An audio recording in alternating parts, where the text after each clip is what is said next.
I stare at the birthday cake, watching 45 tiny flames dance across the frosting. Each one mocks me, reminding me how many years I've wasted believing family meant something sacred. My son Jason stands behind his wife Emily, his hands on her shoulders, while she wears that plastic smile I've grown to despise. "Make a wish, Mother," Emily says, her voice dripping with artificial sweetness. I close my eyes, not because I believe in wishes anymore, but because I need a moment to compose myself. The room feels smaller than it did this morning, like the walls of my own home are closing in around me. "Come on, Mom," Jason urges, and I hear that new edge in his voice, the one that appeared right after he married her. I'm Summer, and this is the last birthday I'll celebrate in my own house, though I don't know it yet. The flames blur as I lean forward. One breath, and they're gone, leaving only wisps of smoke and the lingering scent of burnt wax. The silence that follows feels heavy, loaded with unspoken accusations. "Well," Emily says, already reaching for the knife, "let's cut this, shall we?" "I can cut my own cake," I say, reaching for the knife. Our fingers brush, and she pulls back as if burned. "I'm only trying to help, Summer. You always make everything so difficult." "Do I?" I set the knife down harder than necessary. "Like when I helped with the wedding?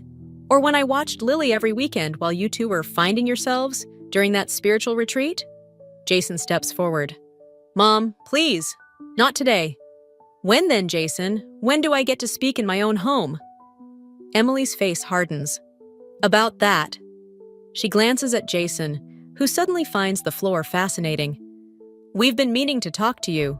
The cake sits forgotten between us, its perfect white frosting starting to sag in the afternoon heat. Lily, my granddaughter, shifts uncomfortably in her chair, her phone forgotten in her lap.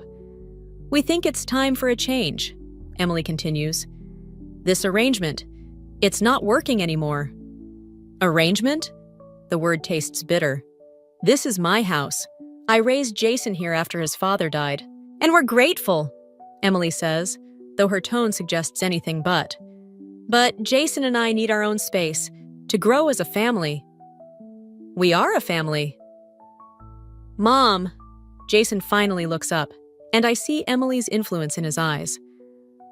"We found you a nice apartment. It's close to the community center, and—" "You what?" The room spins slightly. "You've been planning this? Behind my back?" "Don't be dramatic," Emily sighs. "We're trying to help you start fresh. You're still young enough to build your own life." I laugh, and it sounds strange even to my ears. My life is here, with my son, my granddaughter. "That's the problem." Emily steps closer, dropping her voice. "You can't let go. You're suffocating us with your presence." The knife gleams on the table between us. I watch my hand reach for it, not to threaten, just to hold something solid while my world crumbles. Emily flinches backward. "Jason, see?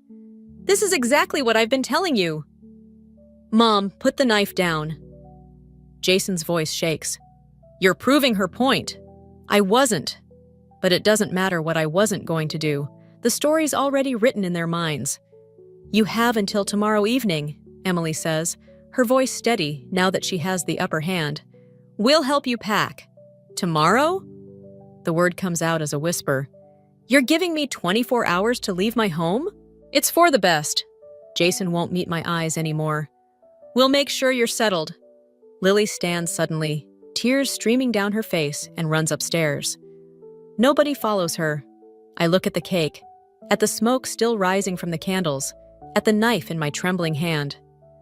45 years of memories in this house, and they're giving me 24 hours to pack them away. "Happy birthday to me," I say, and carefully set the knife down.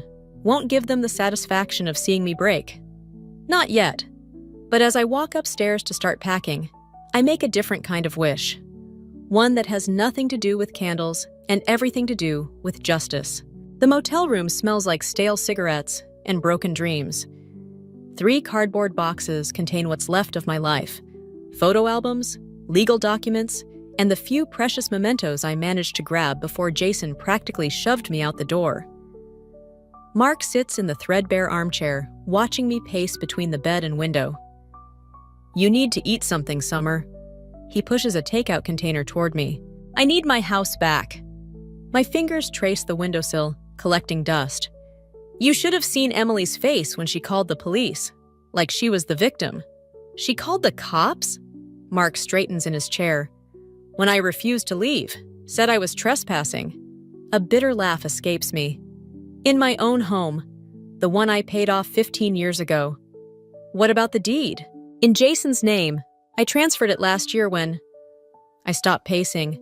When Emily suggested it would help them qualify for a better mortgage rate. God, I was so stupid. Mark's phone buzzes. He glances at it, then holds it out to me. Speaking of Emily, it's a social media post, a photo of Emily, Jason, and Lily in front of my house.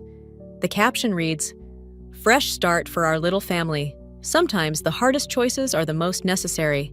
Hashtag blessed, family first." The phone slips from my trembling fingers onto the bed. She's already redecorating, I whisper.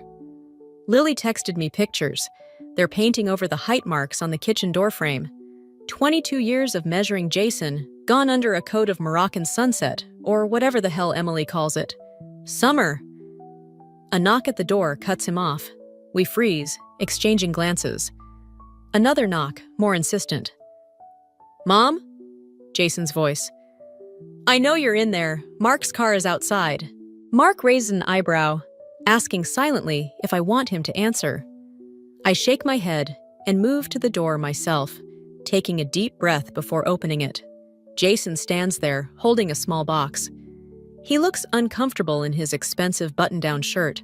Emily's taste, not his. You forgot some things, he says, not quite meeting my eyes. Did I forget them, or did you prevent me from taking them? He shifts his weight. Emily we thought you might want these. He holds out the box. Inside are some old Christmas ornaments and a few framed photos. How generous of you both. The words taste like acid. Tell me, was this before or after she changed the locks? Mom, please. You're making this harder than it needs to be. Am I? Tell me, Jason, when did you start believing her lies about me? Was it before or after she convinced you to put the house in your name? His face hardens. Emily was right. You always do this. Twist everything to make yourself the victim. The victim? I step closer, forcing him to look at me. I raised you alone after your father died. I worked 2 jobs to keep that house. I was there for every scraped knee, every broken heart, every triumph and failure. And now you're throwing me away like yesterday's garbage because your wife decided I'm inconvenient? That's not... He runs a hand through his hair, a gesture so familiar it hurts. You're suffocating us, Mom. Always hovering, always judging Emily's decisions about our family. Your family? The laugh that escapes me sounds foreign, almost hysterical. I'm your family! And Emily is my wife! He shouts back, then immediately looks around, embarrassed by his outburst. Look, we've set up an account for you. There's enough money for a few months' rent while you figure things out. I stare at him, this stranger wearing my son's face. Keep your money. And your pity. Mom! Tell Emily congratulations. I start to close the door. She finally got what she wanted. What's that supposed to mean? Ask her about Richard. The name makes him flinch. Ask her what happened to her last husband's mother. Or better yet, don't. Ignorance seems to be working so well for you. I shut the door on his confused face and lean against it, listening to his footsteps fade away. When I turn around, Mark is watching me with a mixture of concern and admiration. Richard? He asks. Emily's ex-husband. I move to the window, watching Jason's car pull away. I did some digging last night. Turns out I'm not the first mother-in-law she's displaced, just the latest in a pattern. Summer, Mark's voice carries a warning. What are you planning? I touch the window glass, cool and solid under my fingers. I'm planning to show my son exactly who he married, and this time, I'm not playing nice. The coffee shop feels too bright, too normal for the conversation we're about to have. Derek, Emily's brother, sits across from me, his fingers drumming against his cup. Mark arranged this meeting, calling in favors I didn't know he had. Emily doesn't know I'm here, Derek says, his voice barely above a whisper. If she found out, she won't. I lean forward, but I need to understand what happened with Richard. Derek's fingers stop drumming.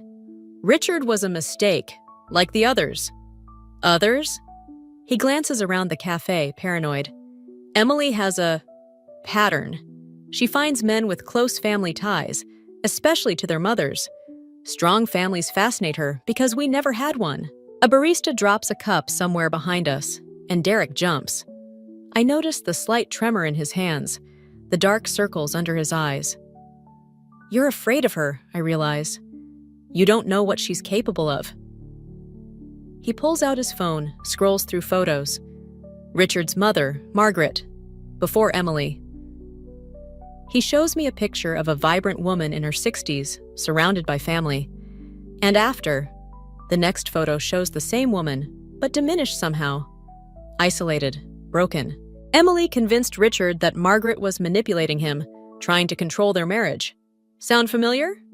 Derek's laugh is hollow. Within a year, Margaret was in a nursing home. Richard thought it was his idea. My coffee turns bitter in my mouth. And Richard? Lost everything in the divorce. Emily had already transferred most of their assets. Derek swallows hard. He didn't survive the winter. They called it an accident. The cafe suddenly feels airless. Are you saying? I'm not saying anything. Derek's voice sharpens. I'm just telling you what happened. What always happens. A text lights up my phone. It's from Lily. Grandma, something's wrong. Mom found your old letters to Dad. She's burning them in the backyard. My hands start shaking. Those letters, written to Jason's father before he died, were all I had left of him.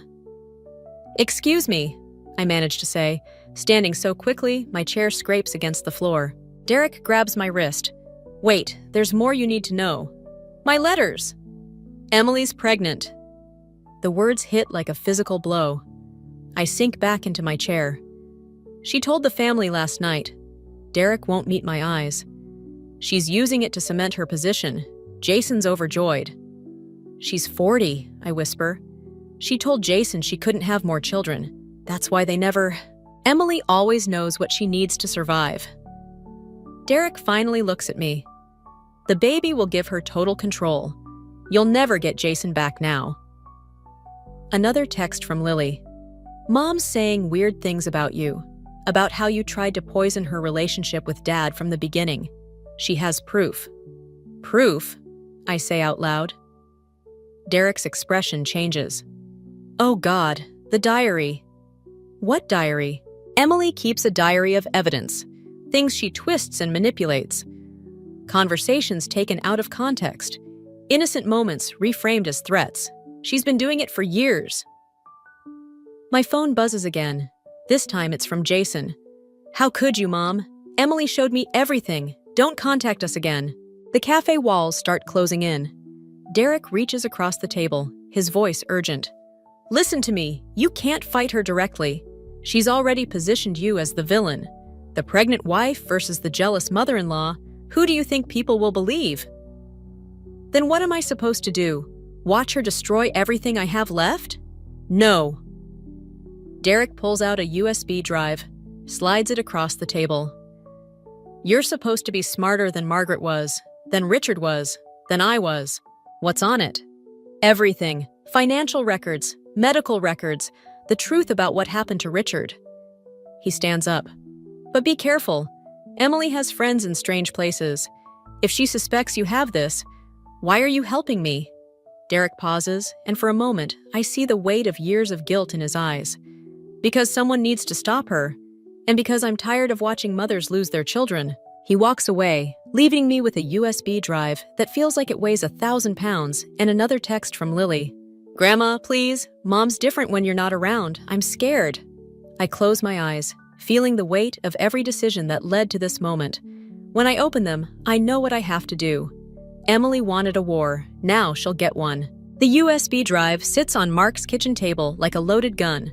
My laptop hums as it copies Richard's financial records, each file a bullet aimed at Emily's carefully constructed life.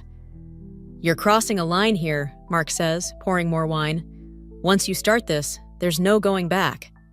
I scroll through another document, my fingers trembling slightly. Emily crossed the line when she burned those letters. "Summer? Look at this!" I turn the screen toward him. 3 months before Richard's accident, Emily transferred nearly everything into offshore accounts. The timing— A knock at the door freezes us both. Mark moves to answer it, but I grab his arm. Through the window, I catch a glimpse of Lily's face, tear-streaked and pale. "Jesus," Mark whispers, opening the door. "Lily, what happened?" She bursts in, looking over her shoulder, like she's being chased. "Mom's lost it. She's telling everyone you're mentally unstable, Grandma. That you've been stalking her, threatening her and the baby." My stomach turns. "What baby?" "She's pregnant," Lily's voice cracks. "But that's not— I found something in her study. About Richard." The USB drive feels heavy in my pocket. "What about him?" "Pictures, documents. She has this whole file about how she—" Lily stops, wrapping her arms around herself. "I think she hurt him, really hurt him, and now she's saying things about you that sound just like—" Headlights sweep across the windows. Lily freezes. "That's Dad's car," she whispers. "I didn't tell them I was coming here." Mark moves quickly, grabbing my laptop. "Back door, now." We slip into the darkness of his backyard, just as Jason's voice carries through the house. "Mark? We know they're here." Lily grabs my hand, pulling me toward the garden gate. "Mom has the police on speed dial. She's going to say you kidnapped me." "I didn't." "I know." She squeezes my hand. "But she has evidence. She always has evidence." We make it to my car, parked a block away. As I start the engine, I see Emily emerge from Jason's car, one hand protectively over her stomach. Even from here, I can see her triumphant smile. "She's going to destroy you like she destroyed Richard's mother," Lily says as we pull away. Unless what? Unless we destroy her first." Lily pulls out her phone, showing me a video. "I recorded her talking to someone named Marcus last week. About Richard's accident. About what really happened." My hands tighten on the steering wheel. "Lily, are you sure you want to?" "She's poisoning Dad against everyone who loves him, just like she did with Richard." Lily's voice hardens. "And now there's going to be another baby, another person for her to control." Police sirens wail in the distance. I take a sharp turn, heading toward the highway. "Where are we going?" Lily asks. "Somewhere safe." I glance at her. "But first, you need to understand what you're getting into. This isn't just about exposing Emily anymore. This is about survival." "I know." She clutches her phone like a weapon. "That's why I made copies. Of everything." My phone buzzes with a text from Mark. "Emily filed a restraining order. Police are looking for you both. Be careful." Another message follows, from Jason. "How could you take my daughter? Emily's having contractions from the stress. If anything happens to our baby—" I switch off the phone, feeling something cold and certain settle in my chest. Emily wanted to paint me as the villain? Fine. Sometimes the only way to fight a monster is to become one. "Grandma?" Lily's voice is small in the darkness. "What are we going to do?" I think of the USB drive in my pocket, of Richard's mysterious accident, of Emily's perfectly crafted evidence. "We're going to give your mother exactly what she expects. Sometimes the best way to spring a trap is to step right into it." The highway stretches ahead, dark and empty. Behind us, blue lights flash in the distance. But for the first time since this all began, I'm not running away. I'm running towards something. And Emily has no idea what's coming. The motel room feels like a cage. Lily sleeps fitfully on one bed while I sit at the small desk, sifting through Richard's financial records on my laptop. Each document reveals another layer of Emily's manipulation. Bank transfers, forged signatures, carefully orchestrated accidents. My phone vibrates. A text from an unknown number. "Meet me at Riverside Park, 1 a.m. Come alone. Derek." I glance at Lily, then at the clock. 12:37 a.m. The park is deserted when I arrive. Streetlights casting long shadows across empty benches. Derek emerges from behind a tree, looking more haunted than ever. Emily knows about the USB drive, he says without preamble. She's already moved the money. What money? The insurance payout from Richard's death. She's been keeping it in a hidden account, but now… He runs a hand through his hair. She's desperate, Summer. She's talking about leaving the country. With my son? With everything. The baby, Jason's inheritance, all of it. He steps closer. But that's not the worst part. A twig snaps somewhere in the darkness. Derek flinches. Marcus is back, he whispers. The man who helped her with Richard's accident. I saw them meeting yesterday. Cold fear grips my spine. You think she's planning? I think she's cornered. And cornered animals are the most dangerous. He presses something into my hand. A burner phone. If anything happens to me, everything I know is on here. The real story about Richard, about our parents, about…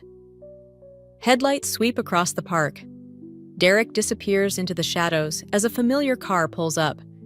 Emily steps out, her pregnancy barely showing under her expensive coat. Well, she says, smiling that perfect smile. Isn't this cozy? How did you… Derek's always been predictable, she pats her stomach. Family loyalty only goes so far, doesn't it? More cars arrive. Jason emerges from one, looking confused. 2 police cruisers block the park exits. Officers, Emily calls out, her voice trembling perfectly. This is her, the woman who's been threatening me and my unborn child. That's not true. We have the evidence, Mrs. Harrison, one officer says, approaching with handcuffs. Multiple witnesses saw you following Mrs. Harrison today. We found threatening notes. What notes? Emily pulls out familiar-looking paper, the same type I used for those letters to Jason's father, the ones she burned. You're sick, Summer. You need help. Jason, I turn to my son. You can't believe this. But he's looking at the ground again, one arm around Emily's shoulders. The doctors said the stress could harm the baby, Mom. You have to stop. The baby that conveniently appeared right when you needed it? The words escape before I can stop them. Emily's face crumples in practiced anguish. How dare you? First Richard's baby, now mine. What did you say about Richard's baby? Something flashes across Emily's face, real fear quickly masked. Officers, please, I don't feel safe. As they approach with handcuffs, I make a decision. I reach for my phone, ready to send everything on that USB drive to every contact I have. Emily sees the movement. She's got a weapon! Everything happens at once. The officers lunge forward. Jason shouts. Emily smirks. And in that split second, I see it all. How perfectly she's orchestrated this moment. How completely she's turned my own son against me. But she's forgotten one thing. Mom! Lily's voice rings out across the park. She steps into the light, holding up her phone. I got it all. The whole conversation, including what you just said about Richard's baby. Emily's mask slips. For just a moment, I see the real her, the calculating predator beneath the perfect wife facade. Lily, she says, reaching out.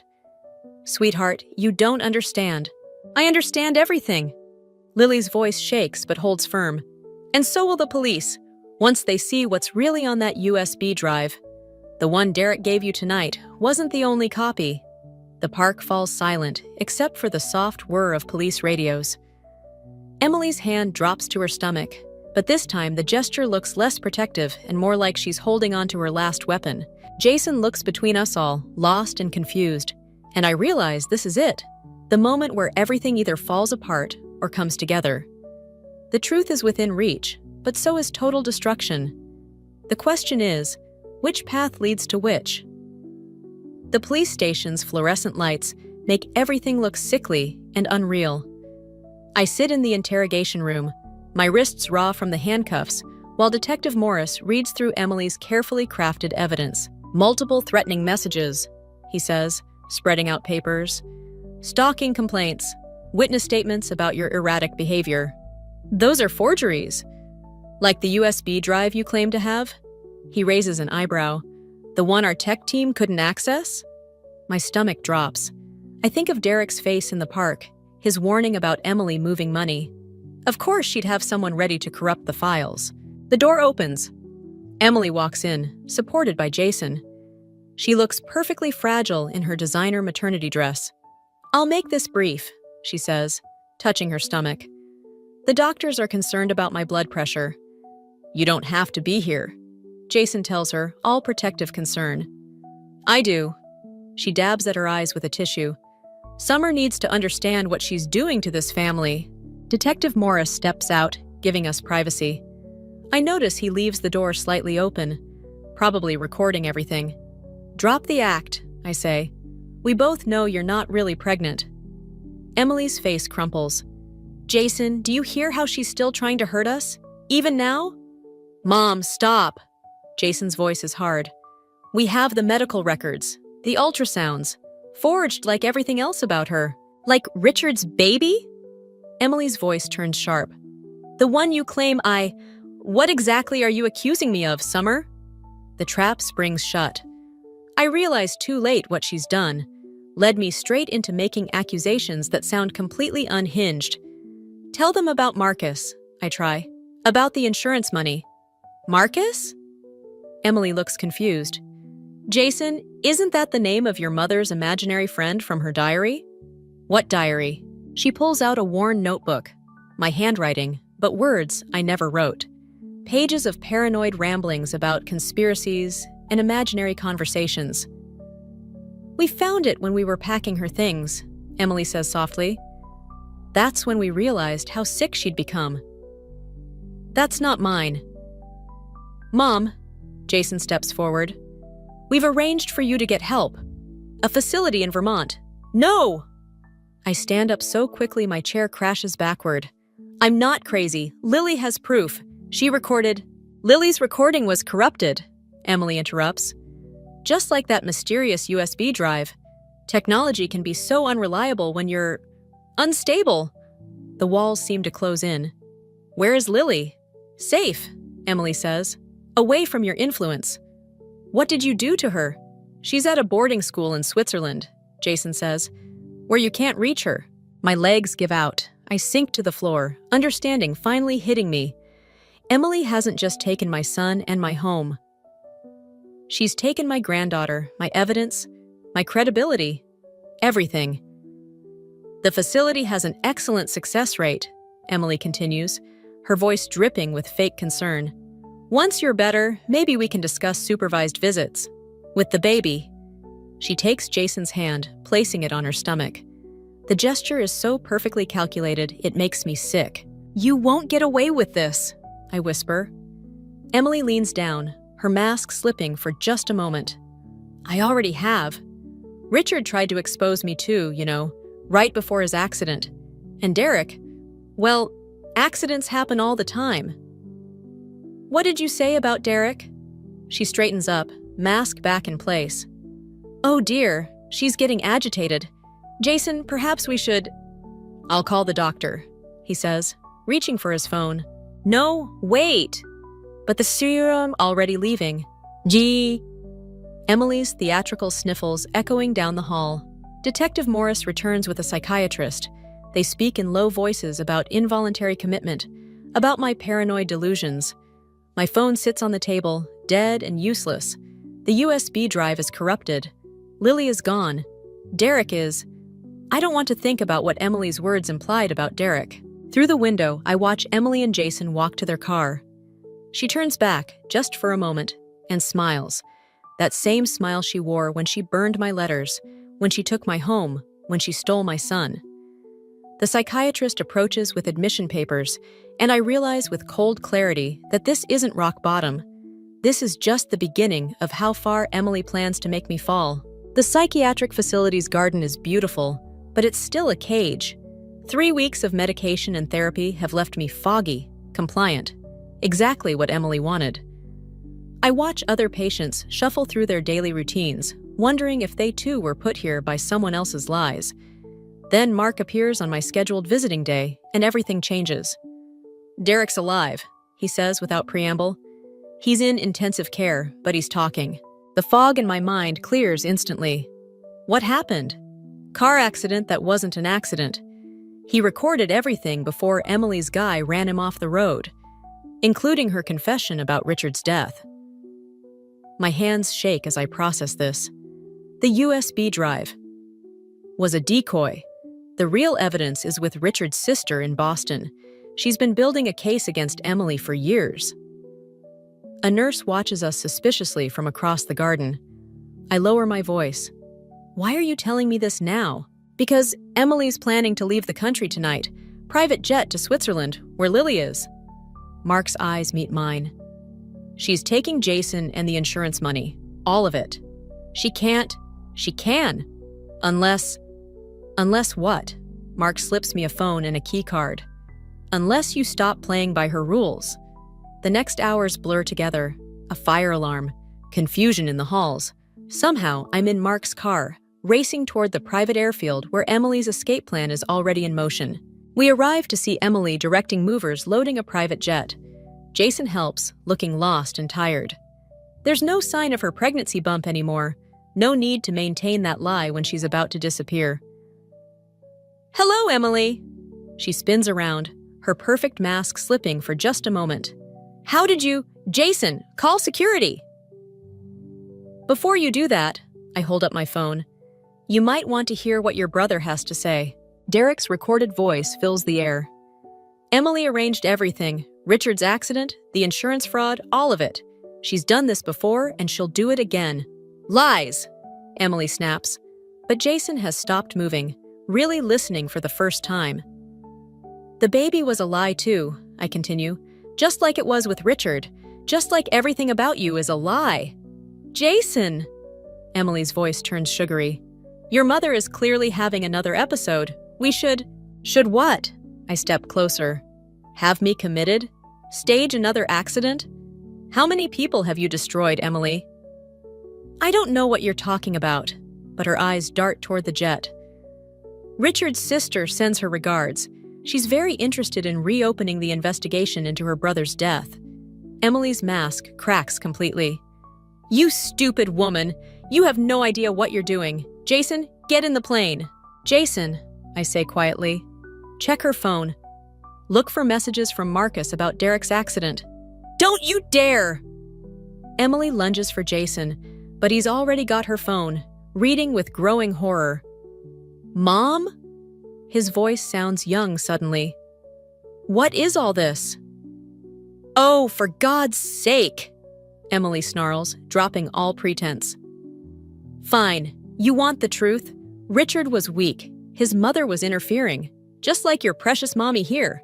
Sometimes people need to be removed. Like Derek? Jason's face has gone pale.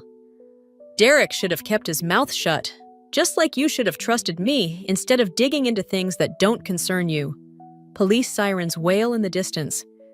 Emily's face contorts with rage. She reaches into her purse, and everything explodes into motion. A gun appears in her hand. Jason shouts. I move without thinking, decades of maternal instinct driving me forward. The gunshot cracks across the airfield. Pain blooms in my shoulder, but I'm still moving. Emily's gun clatters away as we grapple. All the rage, all the pain of the past months pours out as we fight.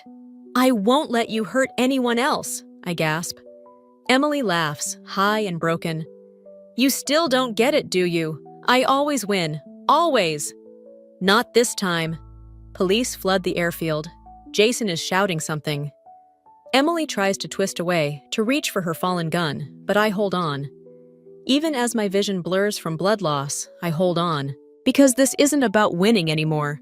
It's about stopping the cycle, protecting what's left of my family. Even if it costs me everything. The last thing I see before consciousness fades is Jason's face, tears streaming down his cheeks as he finally sees the truth. The hospital room is quiet except for the steady beep of monitors.